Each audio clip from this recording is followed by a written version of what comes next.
मेरा दिल बहुत दुखता है जब इस तरह के मैसेज आते हैं कि सर आप तो मुसलमान लगते ही नहीं, आप तो अच्छे इंसान हो। यानी मुसलमान अच्छे नहीं होते, ये लोगों के दिमाग में डाल दिया गया है। लोग अच्छे हैं, भोले हैं, लेकिन ये चीप मीडिया दिन रात हिंदू मुस्लिम करता रहेगा तो लोगों के दिलों में नफरतें आएंगी। बॉलीवुड की रोटियां भी हिंदू मुस्लिम करके नफरतों पे सेकी जाएंगी तो लोगों के दिलों में नफरतें तो आएंगी। पूरी दुनिया इस्लाम के पीछे क्यों पड़ी है? इस्लाम कहता है कि जुए के अड्डे बंद करो। जुए के अड्डे अगर बंद हो जाएंगे तो अरबों खरबों का नुकसान होगा। इस्लाम कहता है शराब की फैक्ट्रियां बंद करो। अब शराब बंद हो जाएगी, लोगों का तो फायदा होगा, लेकिन अमीरों का अरबों खरबों का नुकसान हो जाएगा, उसका क्या होगा? इस्लाम बेहयाई को मना करता है, लेकिन अगर एडल्ट इंडस्ट्री बंद हो जाएगी तो इतनी सारी अरबों खरबों की जो कमाई आती है वो कहां से आएगी? इस्लाम ब्याज को, इंटरेस्ट को मना करता है, जिससे अमीर और ज्यादा अमीर होता है और गरीब और ज्यादा गरीब हो जाता है। ब्याज बंद हो जाएगा तो अमीर फिर और ज्यादा अमीर कैसे होगा? जरा सोचिए, जुआ खेलकर कौन अमीर हुआ है? शराब पीकर कितने घर बर्बाद हो गए? ब्याज गरीब को और ज्यादा गरीब कर देता है और अडल्ट इंडस्ट्रीज जवानी को खा जाती है। अब इस सबको दुनिया के बड़े लोग, अमीर लोग कंट्रोल करते हैं। वो नहीं चाहते कि ये सब बंद हो, इसलिए इस्लाम के पीछे पड़े हैं। वरना जो मैं बोलता हूँ, जो कहता हूँ, जो करता हूँ, मेरी रहम दिली मैंने सब इस्लाम से सीखा है। इस्लाम कहता है कि दूसरों पर रहम करो।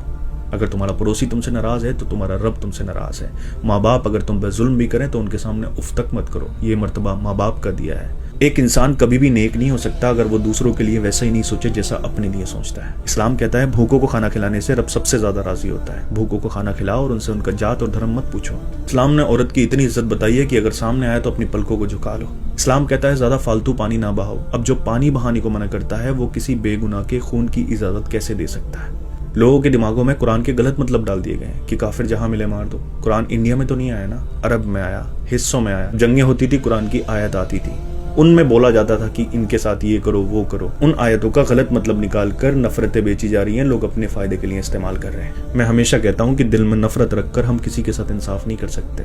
दिल से नफरत को निकालिए, उसके बाद सच्चाई को जानिए। कोई ये क्यों नहीं बताता कि कुरान में रहमत का जिक्र कितनी बार आया है? ऐसे लोग भी दुनिया में आए जो अपने आप को खुदा कहलवाते थे, खुदा मानते थे, लेकिन जाना उनको भी पड़ा। अमर कोई नहीं है, सबको जाना है। जो जालिम नफरतें फैला रहे हैं, झूठ फैला रहे हैं, लोगों को आपस में लड़वा रहे हैं, मरना उनको भी है और हिसाब उनको भी देना है। लोग गलत करते हैं तो वो लोग गलत है, इस्लाम गलत नहीं है।